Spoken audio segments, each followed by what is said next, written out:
Finalizando essa parte sobre polígonos, que é curtinha, né? Faltou falar sobre os polígonos regulares, que são aqueles polígonos que possuem todos os ângulos e lados congruentes, ou seja, todos os ângulos iguais e todos os lados iguais. Alguns representantes clássicos dos polígonos regulares, os mais importantes no caso, são os mais importantes porque são os mais utilizados, é o triângulo equilátero, né, que tem todos os lados iguais e todos os ângulos iguais a 60 graus. Tem o, o quadrado, que tem todos os lados iguais e todos os ângulos iguais a 90. E tem o hexágono, que tem todos os lados iguais e os ângulos de 120 graus. Pra quem não sabia aí, o hexágono regular, todos os ângulos dele são iguais a 120. Depois eu vou fazer um capítulo só falando sobre particularidade desses caras aqui, mais pra frente, falando sobre a questão dos apótemas e outras situações que aparecem aí ao se trabalhar com essas figuras. Mas agora o foco é falar sobre polígonos de um modo geral e não sobre eles especificamente, mas usando eles como exemplo aqui já. Eu tenho dois resultados importantes para polígonos regulares, que é o primeiro deles é a questão do ângulo interno de um polígono regular. Todo polígono regular possui os ângulos internos iguais. E eu posso calcular facilmente o valor de cada ângulo interno desse se eu souber qual é o valor da soma de todos os ângulos internos. Se eu souber quanto vale a soma de todos os ângulos internos de um polígono, para saber quanto vale um deles especificamente, basta dividir pelo número de ângulos que ele possui. Todos são iguais. E, como eu sei que a soma dos ângulos internos de qualquer polígono é igual a n-2 vezes 180, lá do tal SI, né? Basta dividir SI por N, onde N é o número de vértices, ou o número de ângulos, o número de lados do polígono. Ele tem N vértices, então ele também vai ter N ângulos, né? Por exemplo, qual a medida dos ângulos internos do eneágono regular? O eneágono tem 9 lados. Então, se eu quiser calcular a medida de um dos ângulos internos de um eneágono, vou colocar aqui a 9, tá? Só para saber que é o eneágono. Vai ser o quê? Vai ser 9 menos 2 vezes 180 sobre 9. Isso aqui vai dar 7 vezes 180 sobre 9. Só que 180 dividido por 9 dá 20, né? Então vai ser 7 vezes 20, de onde eu tiro que 7 vezes 20, 140 graus é o valor dos ângulos internos de um eneágono regular, no caso. Essa fórmula serve para polígonos regulares, hein, gente? Cuidado aí. Vamos lá, continuando.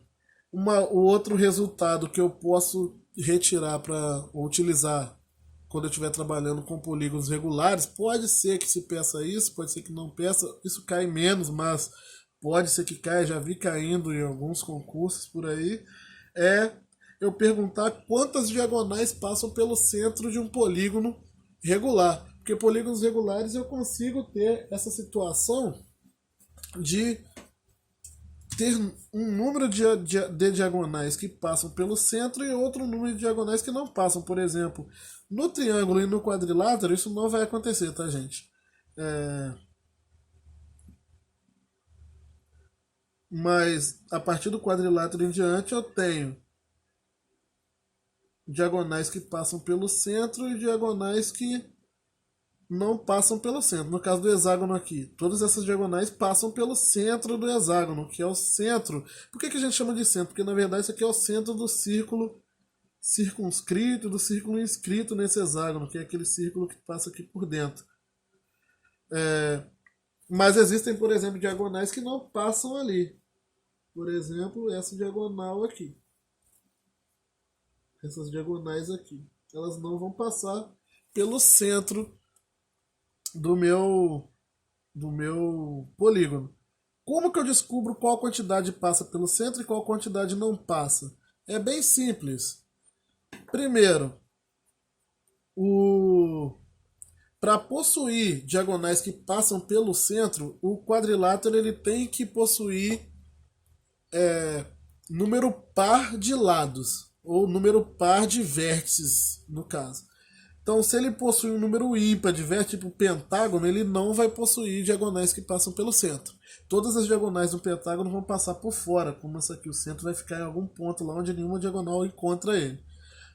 Quando ele possui um número par, que é o caso do quadrado, do hexágono regular, ele vai possuir diagonais que passam pelo centro. Por que eu falei que o quadrado estava fora? Porque os quadriláteros, o quadrilátero regular é o quadrado, e os quadriláteros não vão possuir diagonais que não passam pelo centro. Todas vão passar porque são só essas duas.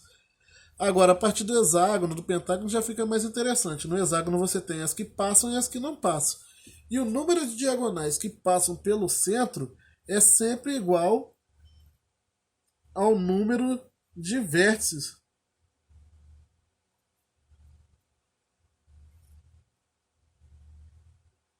do polígono.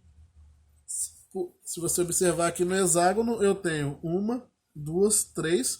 Só que só o número de vértices? Não, né? Porque eu estou contando, tem diagonais que eu conto duas vezes se eu contar apenas o número de vértices. Igual lá para o número de diagonais. Vai ser igual ao número de vértices dividido por 2. Por isso que no caso do hexágono aqui deram 3 diagonais. Essas 3 aqui passam pelo centro. Ah, e quantas não passam? Tem uma fórmula para isso? Não. Você tem uma fórmula para calcular o número total de diagonais e uma para calcular que passa pelo centro. As que não passam vai ser que quantidade? Só subtrair. Pega o número total e subtrai do número de diagonais que vão passar. E se o polígono possui um número ímpar de lados? Ele não importa se ele é regular ou não regular, ele não vai possuir diagonais que passam pelo centro.